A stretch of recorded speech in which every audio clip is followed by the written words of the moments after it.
हादी को जब शहीद कर दिया गया, जो शूटर जिसका नाम है फैसल, हम ये पूरी तरीके से कह सकते हैं कि फैसल को शेल्टर अब इंडिया दे रही है।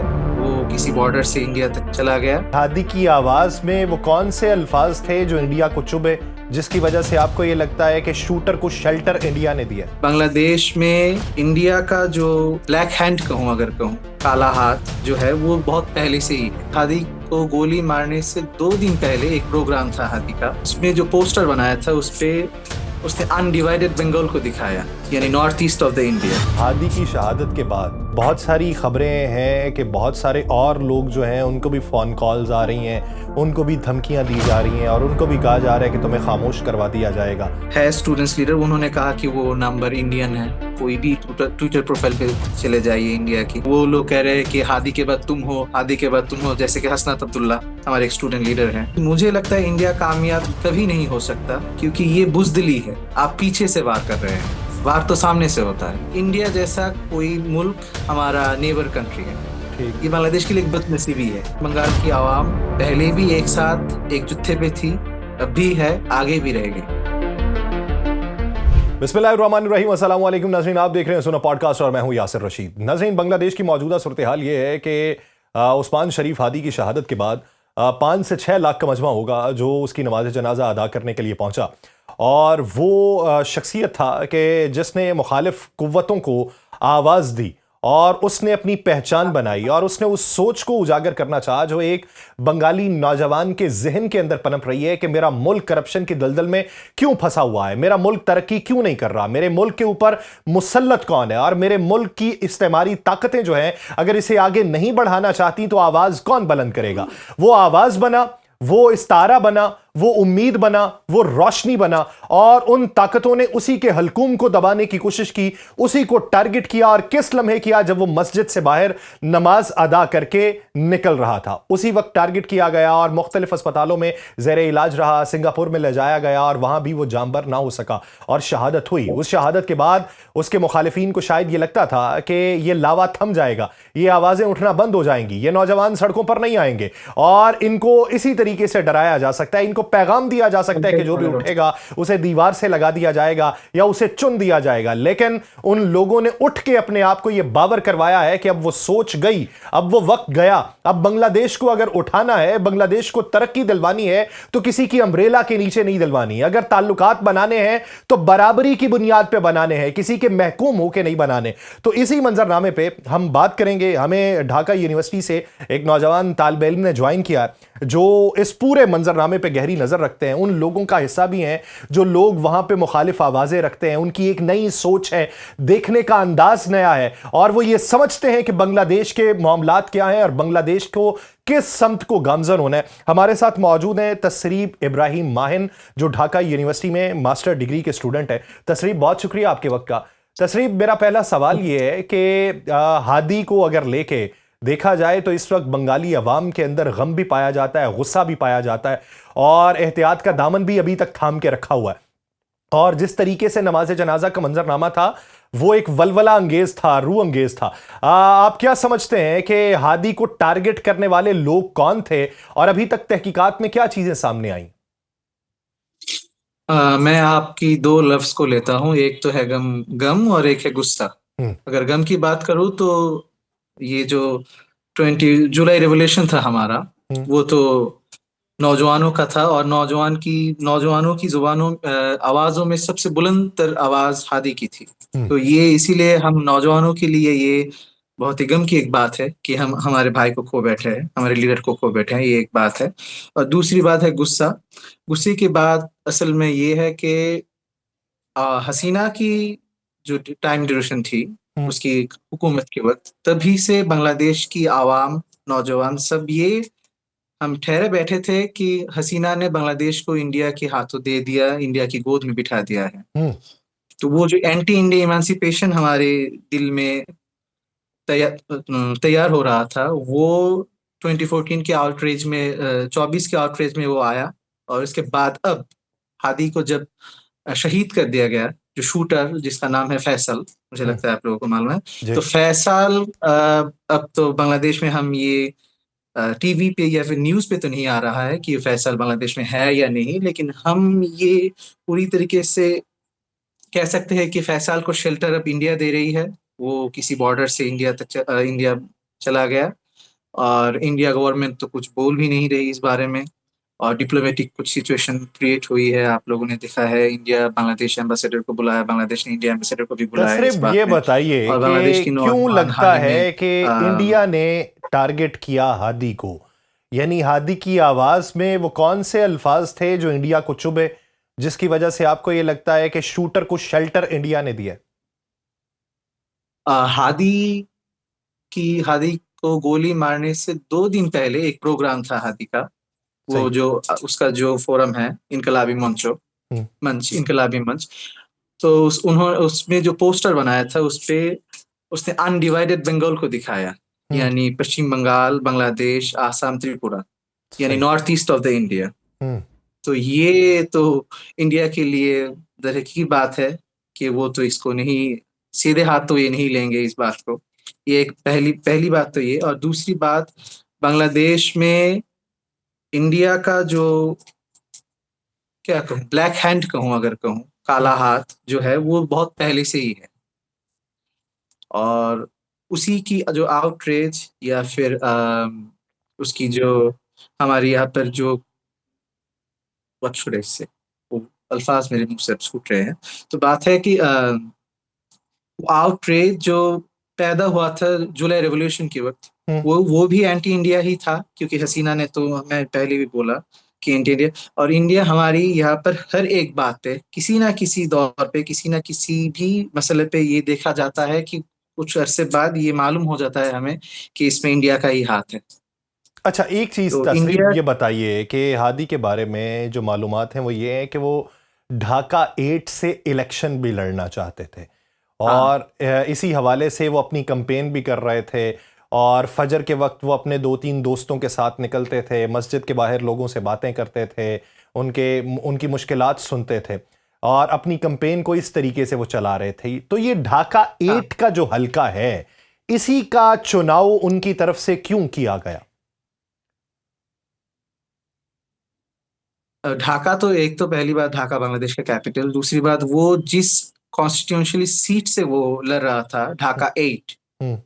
उसे वो बीएनपी, जो आवामी लीग के बाद बांग्लादेश का सबसे अहम पॉलिटिकल पार्टी है, उस पार्टी की एक अहम नाक शख्सियत है मिर्जा अब्बास। तो वो सही। मिर्जा अब्बास के खिलाफ वहां पर खड़ा हुआ है। और वैसे भी जमात इस्लाम का भी एक कैंडिडेट वहां पर है, वो इतना अहम नहीं है मेरे नजदीक। सही।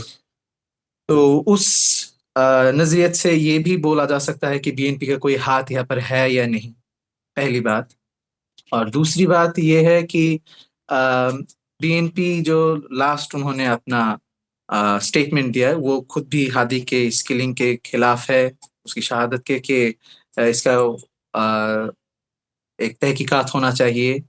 तो अब बात, हर एक पॉलिटिकल पार्टी कहें या हम्म। फिर हमारी सोच ही कहे, पूरी नौजवान और सोच ये है कि ये आवामी लीग और इंडिया का कोई ना कोई हाथ इसमें है। अच्छा, ये अगर साफ हो गया अगर है हमारे डिस्क्राइब नजदीक। करें हादी की शख्सियत को, पर्सनैलिटी को, अगर आप डिस्क्राइब करना चाहें, जो बड़े साल के गांव का नौजवान था, मदरसे से पढ़ा, फिर वो यूनिवर्सिटी में आया, तो उसकी ज़िंदगी में क्या बदलाव आया? यानी एक आम से गांव का नौजवान जो है, वो ढाका आता है, वहाँ पे तालीम हासिल करता है, और फिर उसकी ज़िंदगी अक्सर ऐसी तब्दील होती है कि पूरे बांग्लादेश के अंदर उसकी आवाज़ गूंजने लगती है, और वो तब्दीली का एक निशान बन जाता है। तो ये तब्दीली उसके जहन में कैसे आई, और वो जो पूरा गिरोह बना साथ में, या नौजवानों की जो सोच तब्दील हुई, या कुली तौर पे बंगाली अवाम की सोच तब्दील हुई है, वो किस वजह से हुई है? क्योंकि हसीना वाजिद की दौर जो हुकूमत है, वो कोई 2-4 साल की तो नहीं थी, एक लंबा अरसा है, 15 साल दौरे हुकूमत है। तो फिर क्या हुआ ऐसा कि अब आके इतना बड़ा चेंज हुआ?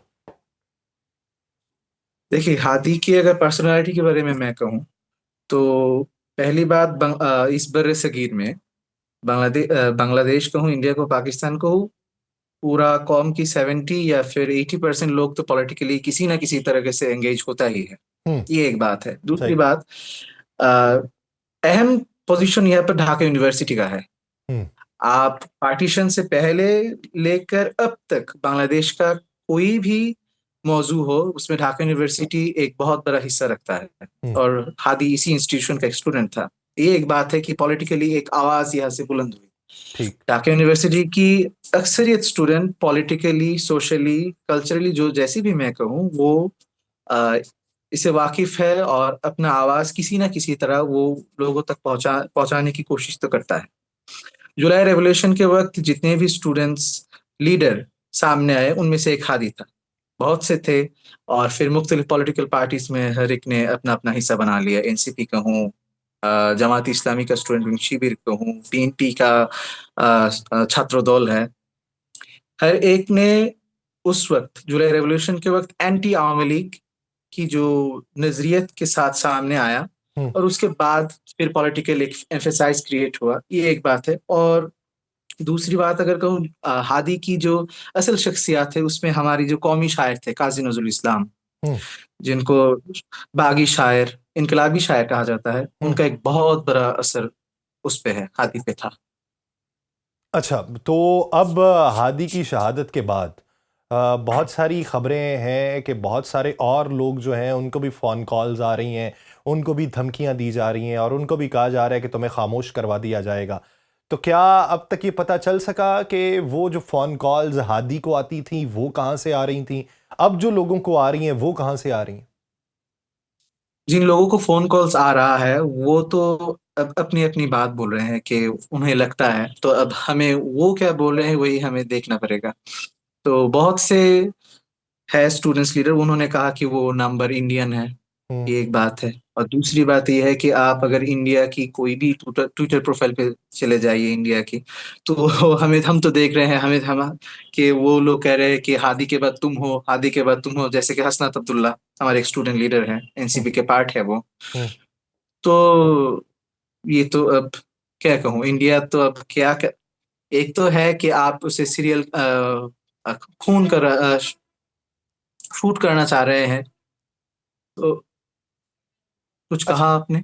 नहीं, मैं तस्रीफ मेरा एक सवाल ये है कि एक चीज़ होती है अलामती तौर पे, यानी अगर किसी को निशाना बनाया जाता है और फिर वो नौजवान हो 32 साल की उम्र का, अगर उसे निशाना बनाया जाता है तो दूसरों को ये पैगाम दिया जाता है कि अगर ये बड़ा लीडर जो तुम में से बन के उभरा था, अगर ये मारा जा सकता है तो फिर तुम कौन हो? ये खौफ फैलाने का एक टैक्टिक्स होता है।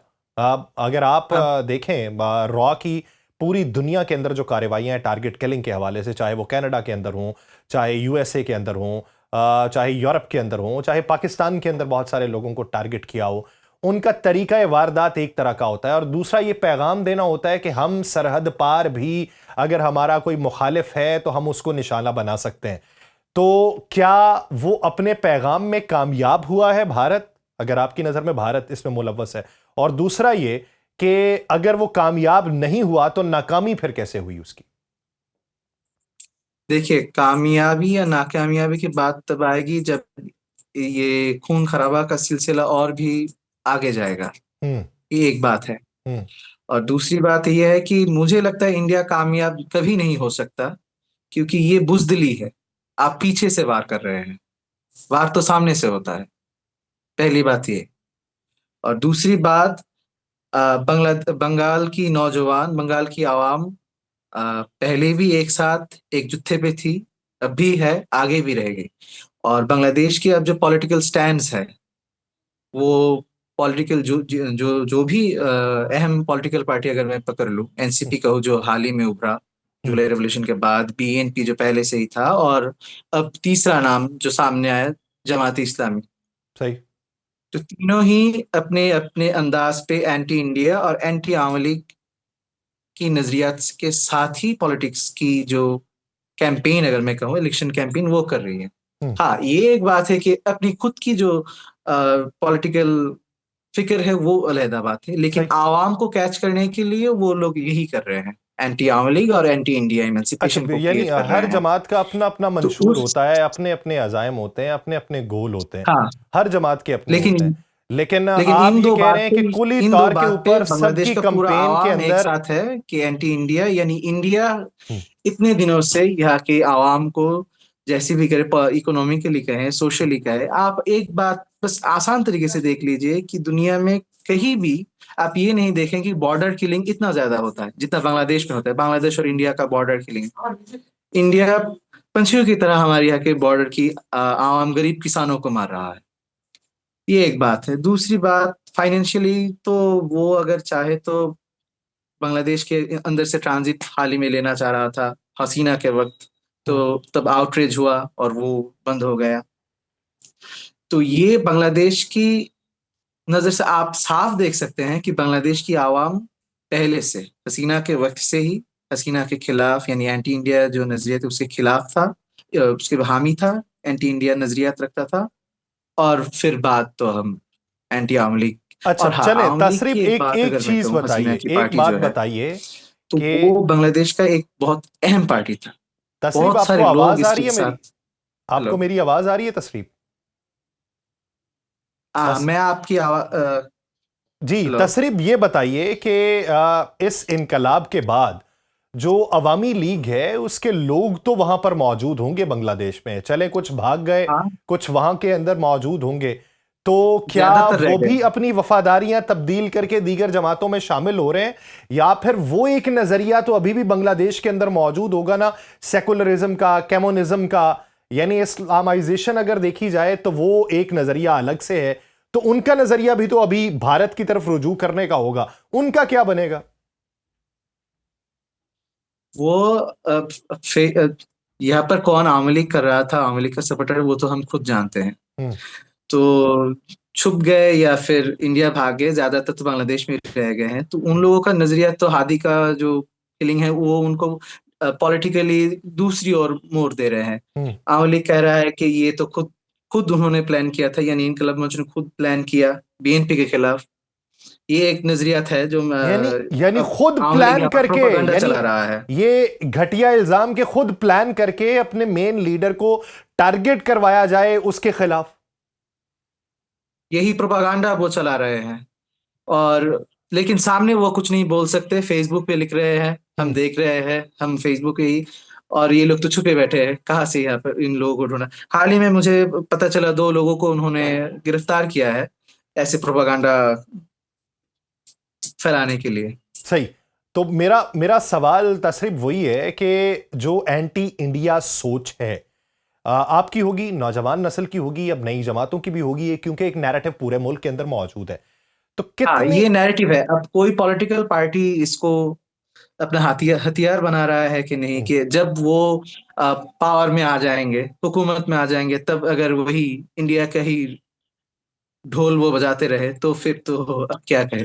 अच्छा चले, आप एक नौजवान हैं बांग्लादेश के, आप अभी तालीम के आखिरी मराहल के अंदर मौजूद हैं, आपके अतराफ में भी बहुत सारे नौजवान होंगे जो मुख्तलिफ तंजीमों का हिस्सा होंगे, जमात इस्लामी की जो ज़ैली तंजीम है उसका हिस्सा होंगे, और भी बहुत सारी तंजीमों का हिस्सा होंगे जिनके आपने नाम लिए, उनकी मुख्तलिफ नज़रियात, मुख्तलिफ सोच होगी, लेकिन बांग्लादेश को लेके एक चीज सबकी कौन सी मुश्तरक है कि तरक्की किस तरीके से की जा सकती है, उन्हें क्या लगता है कि माजी में गलत क्या होता रहा, मुआशी पॉलिसी के हवाले से उन्हें क्या लगता है कि गलत क्या होता रहा, या फॉरेन पॉलिसी के हवाले से उन्हें क्या लगता है, या जॉब क्रिएशंस के हवाले से जो लकूनास थे उसमें क्या वजह सामने आती है कि बांग्लादेश इंडिया से डिक्टेशन लेता रहा है या कहीं और से लेता रहा है, या अपनी ही बांग्लादेशी जो हुकूमत है उसकी नाकामी थी।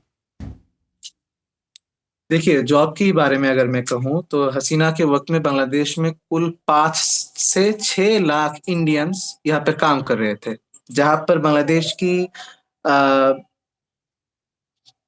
आ, क्या कहूँ उससे, बेकार नौजवान जो हैं, ये बेरोजगार नौजवान जो हैं, सॉरी अनएम्प्लॉयड जो हैं। सॉरी, जो नौजवान है वो, उन लोगों को एजुकेशन के बाद, यानी ऑनर्स मास्टर्स कंप्लीट करने के बाद नौकरी नहीं मिल रही थी। हम्म, ये एक स्कार्सिटी बांग्लादेश पे थी, हम्म, पहली बात, अभी है। हम्म, और पॉलिटिकल पार्टीज इस पे बोल रहे हैं कि कोई 2 करोड़ जॉब दे देंगे, कोई हम्म, 1 करोड़ जॉब दे देंगे, कोई 80 लाख जॉब दे देंगे। ये एक बात है। तो इस हद से ये एक इत्तेहाद है कि सभी जॉब स्कर्सिटी को सामने ला रहे हैं, ये एक ठीक बात है। ठीक। और दूसरी बात जो है फॉरेन पॉलिसी हसीना के वक्त में ये इंडिया का हामी ही फॉरेन पॉलिसी था। बांग्लादेश का जो फॉरेन पॉलिसी है, हम्म इंडिया अगर कहे ये तो हसीना कहती थी हाँ ये, और इंडिया अगर कहती थी नो तो हसीना भी नो ही कहती थी। तो अब फॉरेन पॉलिसी की एक असल स्टैंडर्ड क्रिएट करने की जो बात आ रही है सामने, सभी पॉलिटिकल पार्टीज ने ये बात अपने इलेक्शन कैंपेन के सामने भी लाया कि बांग्लादेश में जब वो पावर पे आएंगे तो फॉरेन पॉलिसी का एक अलग नजरियात होगा, बांग्लादेश का खुद का एक नजरियात होगा, ना कि भूटान की तरफ, अगर मैं कहूँ भूटान हम्म या नेपाल की तरफ होगा जो था। और दूसरी बात अगर मैं कहूँ, बांग्लादेश की आवाम कुछ चंद चीज पे इत्तेहाद अभी है और इंशाल्लाह रहेगी। वो एक बात है कि इस्लाम की इत्तेहाद, हम्म अखुवत, इस्लामी अखुवत अगर मैं कहूँ वो। और दूसरी बात, बांग्लादेश कल्चरली सेकुलर कंट्री है, ये एक बात है। ठीक। लेकिन यहाँ की बांग्लादेश की आवाम सुन्नत नबवी पे ही चलती है हम्म अक्सर, पूरी तरीके से, ये एक बात है। तो कल्चरल फैसिज्म जो क्रिएशन हो रहा था, हम्म उसके खिलाफ आवाज हर वक्त बुलंद है, ये एक बात। और दूसरी बात, जो हसीना की आवामी लीग, जो मैं कह रहा था एंटी आवामी लीग एमेंसिपेशन, वो अब पीक पे है, अब भी पीक पे है बांग्लादेश की नौजवान आवाम पे। क्योंकि आप किसी भी बांग्लादेश के किसी भी खिते पे जाए, फाइनेंशियली कहे, सोशली कहे, जॉब सेक्टर में हसीना का एक ऐसा रोब था कि वो सिर्फ उसी की लोगों को ही जॉब दे रहे थे। स्टूडेंट्स विंग से जो स्टूडेंट्स ठीक निकले हैं ठीक। पढ़ाई कंप्लीट करने के बाद, हम्म उन्हीं को वो नौकरी दे रहे थे। हम्म ये एक बात यहाँ पर क्रिएट हुई। तो अब आगे देखना होगा कि जो हुकूमत में आएंगे वो किस तरीके से अपना नाम लेते हैं। अच्छा, ये बताइए कि नौजवान जो तहरीक है या कोई भी नौजवान बंगाली किसी भी तंजीम से वाबस्ता हो, मैं किसी खास तंजीम का नाम नहीं लेता क्योंकि सबके नज़रियात मुख्तलिफ, सबके नज़रियात मुकद्दम होने चाहिए, एहतराम करना चाहिए सबका। इख्तलाफात होते हैं, जिंदा कौमों के अंदर ही इख्तलाफात होते हैं, लेकिन सही मुकद्दमे के ऊपर जो इख्तलाफ हो वही बुनियादी तौर पे सही होता है। मेरा सवाल ये है कि क्या नौजवान जो हैं सिर्फ अपने मसाइल को लेकर ही इकट्ठे हैं, या फिर बंगाली नौजवान जो हैं वो ये भी सोचते हैं कि हमारी फॉरेन पॉलिसी क्या होनी चाहिए? अगर भारत के साथ आपने ताल्लुकात नहीं रखने तो फिर किसके साथ ताल्लुकात हों, किसके साथ खराब किए गए और उनके साथ आगे दोबारा से बढ़ाए जाएं, और फिर जो सूरत हाल है बंगाली अवाम के लिए बेहतर हो सकती है और बांग्लादेश के लिए अच्छी हो सकती है। देखिए, ये बहुत ही एक क्रिटिकल क्वेश्चन है इस नजरिए से कि बांग्लादेश का पूरा बॉर्डर इंडिया के अंदर पड़ता है। ठीक। तो अब पूरी तरीके से इंडिया को छोड़ना, ये बांग्लादेश के लिए, खुद के लिए ही खतरनाक होगा। सही। मैं अपनी नजरियत के बारे में ठीक बोल रहा हूँ, ठीक ये ठीक मेरी खुद की नजरियत है। ठीक और बांग्लादेश का ये मैं बदनसीबी है कि इंडिया जैसा कोई मुल्क हमारा नेबर कंट्री है। ठीक ये बांग्लादेश के लिए एक बदनसीबी है। ठीक। और बांग्लादेश का जो पूरा आवाम नौजवान है वो यही सोचता है कि ये हमारी बदनसीबी है। लेकिन अब क्या करें, बदनसीबी के साथ तो जीना पड़ेगा, ये हम्म एक बात है। और हम्म फॉरेन पॉलिसी इंडिया की हामी तो नहीं होना चाहिए, पर ये एक बात है, बांग्लादेश का जो कॉन्स्टिट्यूंसी एक लाइन था, friendship to all malice to none. Hmm अब देखिए, बांग्लादेश छोटा मुल्क है, हम्म फाइनेंशियली जितना भी स्टेबल ये अब तक तो नहीं हो सका। हम्म अब आप चीन को पकड़ेंगे, रशिया को छोड़ेंगे, अमेरिका को पकड़ेंगे, इंडिया को छोड़ेंगे, छोड़ के पकड़ के चलना फाइनेंशियली बांग्लादेश के लिए बहुत ही प्रॉब्लमेटिक होगा। सही। डिप्लोमेटिकली ये बात कुछ ऐसा होना चाहिए बांग्लादेश के लिए, मैं जो सोचता हूँ कि बांग्लादेश को बस अपने फायदा देखने के साथ साथ हम्म और भी जो चंद मसाइल है हमारे लिए, इस्लामी अखुवत के है, हम्म फिलिस्तीन का जो मसला है अगर हम्म मैं कहूँ, उस तरीके से एक ये भी एक नजरिया आता है फॉरेन पॉलिसी के लिए। सही। और सबसे बड़ी बात, बांग्लादेश और पाकिस्तान का जो रिलेशन है, हम्म ये एक बात है। बांग्लादेश और पाकिस्तान के रिलेशन के लिए के लिहाज से अगर मैं कहूँ, बांग्लादेश का अक्सर आवाम ये नहीं सोचता कि पाकिस्तान हमारा व्हाट शुड आई से, शत्रुर इंग्लिश, यानी हमारे पाकिस्तान के साथ हमारी कोई दुश्मनी है। सही। सही। लेकिन 1971 के बाद या फिर 1970 का जो हादसा हुआ है, जो आपने जंग हुई आपने है। जो लुकमा लिया अपने दोस्त से, मुझे लगता है कि नजरियात सारे नौजवानों के एक से ही हैं। हाँ, बांग्लादेश के नौजवान के अक्सर नजरियात एक ही है। जी, आप फॉरेन पॉलिसी पे बात कर रहे थे। हाँ, तो बांग्लादेश और पाकिस्तान का भी अगर मैं कहूँ कि जो मसला है, तो वो दुश्मनी के लिहाज से अब यहाँ के नौजवान नहीं देखता। हम्म। लेकिन हाँ, कुछ मसाइल, कुछ पॉइंट्स ऑफ व्यू सामने आते हैं कि 1971 का जो हादसा है, पाकिस्तान उसको किस नजरिए से देख रहे हैं। सही। क्योंकि पॉलिटिकली आप अगर हिस्ट्री को पॉलिटिकली पॉलिटिसाइज करें हिस्ट्री हम्म। को, तो वो तो किसी ना किसी, जैसे मैं हाल ही में देख रहा था, नवाज शरीफ की अगर मैं बात करूं तो वो शेख मुजीबर के बारे में एक तरीके की बात कर रहे हैं, इमरान खान, और फिर आप लोगों की आईएसपीआर की जो चीफ है वो एक तरीके की बात कर रहे हैं। हम्म। ये जो दो पॉलिटिकल स्टैंड है, हम्म। पॉलिटिकल स्टैंड क्रिएट हो रहा है, तो ये तो हमारे, ये बांग्लादेश की आवाम के लिए तो एक फैम, अलग फैम क्रिएट करेगा कि ये तो सही। खुद। और सबसे बड़ी बात है, जितने भी लोगों के साथ मेरा ताल्लुकात है पाकिस्तान के, मैं उन लोगों को बताया था हम्म। कि 1971 के बारे में आप लोगों की क्या राय है। हम्म। तो उन लोगों की राय तो वो कह रहे हैं कि गलत हुआ है। हम्म। लेकिन पॉलिटिकली अभी बांग्लादेश के सामने मुझे नहीं लगता आया है जो पूरे एक कॉन्स्टिट्यूशनली अगर मैं कहूँ कि हम्म। सामने आया कि 1971 के हादसे के बारे में पाकिस्तान क्या सोच रहा है।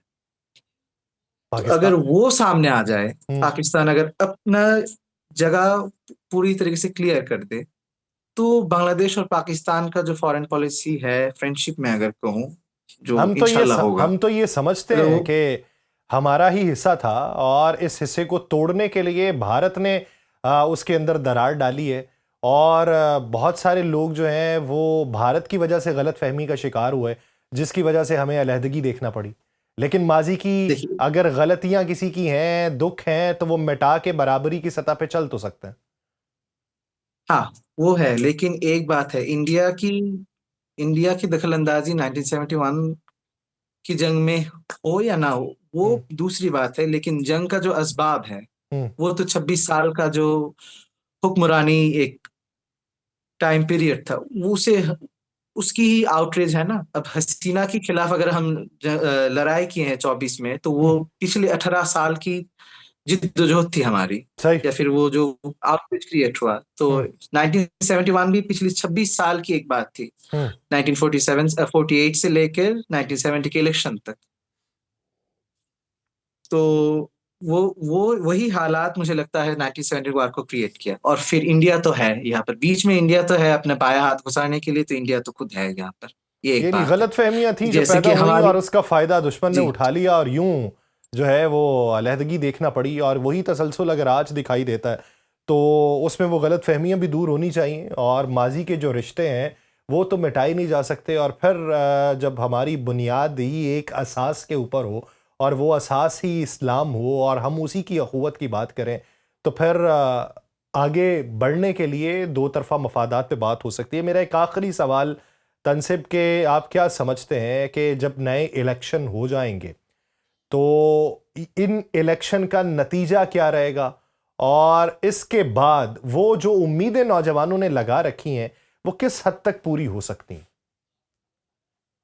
देखिए, ये जो इलेक्शन अब होगा, ये लिटरली अनप्रेडिक्टेबल है। हम्म। क्योंकि बीएनपी कुल 18 साल बाद सामने आ रहा है, एक हम्म। बात ये। हम्म। दूसरी बात, बीएनपी अभी जमात इस्लामी के ऊपर सबसे बड़ा धब्बा जो है वो 1971 के दौरान उन लोगों का किया हुआ जो करतूत है वो। हम्म। अब यही यही दो अहम पार्टी है बांग्लादेश के सामने, और तीसरा पार्टी है एनसीपी जो स्टूडेंट्स विंग ने बनाया। हम्म। अब ये तीन पार्टी के लिए, एनसीपी के लिए ये चुनाव बहुत ही, मुझे लगता है इतना आसान नहीं होगा जितना आसान बीएनपी या जमात के लिए होगा। सही। क्योंकि एनसीपी नौजवानों की है, और जो हमारे यहाँ के बड़े बूढ़े हैं वो तो नौजवान को अब क्या वोट तो नहीं देंगे। ये पाकिस्तान में भी चलता है, बांग्लादेश इंडिया में भी चलता है, बांग्लादेश में भी चलता है कि सही। बड़े बूढ़े तो नौजवान को नहीं देखते कि यार तुम लोगों के पास तो तजुर्बा नहीं है। ये एक हम्म। बात है। और ठीक। दूसरी बात, बीएनपी के पास अगर मैं कहूँ, बीएनपी के लिए अब भी स्टिल नाउ, बीएनपी के लिए बांग्लादेश का जो प्लेइंग ग्राउंड है वो आसान है सामने हम्म। आने के लिए। अगर चंद चीजें वो साफ कर ले अपने दामन से। ठीक करप्शन की बात पहली थी। ठीक पीएनपी के वक्त में बांग्लादेश में करप्शन बहुत ज्यादा होता था, अगर वो। और दूसरी बात, जमात इस्लामी के लिए भी ये एक बात है कि वो 1971 के बारे में अगर अपना जो पॉइंट ऑफ व्यू है वो सामने ले आए। वो अब भी कह रहे हैं कि गलत हो गई, मुझे हमें माफ कर दीजिए और हमें एक मौका दीजिए। ये जमात इस्लामी का आमिर का एक स्पीच था। सही लेकिन गलतफहमी क्या हुई, गलत गलत क्या हुआ उन लोगों से, वो उन्होंने नहीं सामने इत्तला किया। ये एक बात है। ठीक। और जी, आप ये कह रहे हैं कि इनके लिए प्लेइंग जो फील्ड है वो अच्छी हो सकती है। मुस्तकबिल की उम्मीद क्या है, हालात क्या बेहतर होंगे? हालात बेहतर हालात बेहतर होंगे अगर स्टूडेंट्स ने, जब हमारे यहाँ पर जुलाई रेवोल्यूशन के बाद जितने भी पॉइंट ऑफ व्यू सामने लाए हम्म बांग्लादेश के लिए, हम्म नौकरी का इंतजाम कहे, एजुकेशन सिस्टम, जो सबसे बड़ी बात है, बांग्लादेश का एजुकेशन सिस्टम इतना अच्छा नहीं है। एजुकेशन सिस्टम की बात अगर कहे, ऐसी अगर चीजों पे ये लोग काम करें हम्म तो उन लोगों के लिए ये आसान होगा बांग्लादेश में हुकूमत हाकमियत करने के लिए। और अगर नहीं हो तो फिर हसीना का जो अंजाम हुआ है वही अंजाम उन लोगों का वही होने के अंजाम लिए फिर मुझे दूसरे लगता है लोगों का भी होगा। इंतजार करना और पड़ेगा। नौजवानों की हाँ, तालीम के ऊपर, उनके एजुकेशन सिस्टम के ऊपर, उनकी नौकरियों के ऊपर, और जो मुआशी मॉडल है उसके ऊपर, और फॉरेन पॉलिसी के ऊपर तमाम तर चीज़ें जो हैं वो असर नौ तरतीब देना होंगी। बहुत शुक्रिया तसरिब इब्राहिम माहिन इस हवाले से अपना वक्त देने के लिए। नाजरीन, पॉडकास्ट का वक्त ख़त्म हो जाता है, मुझे दीजिए इजाज़त। अपना बहुत सा ख्याल रखिएगा। अल्लाह निगहबान।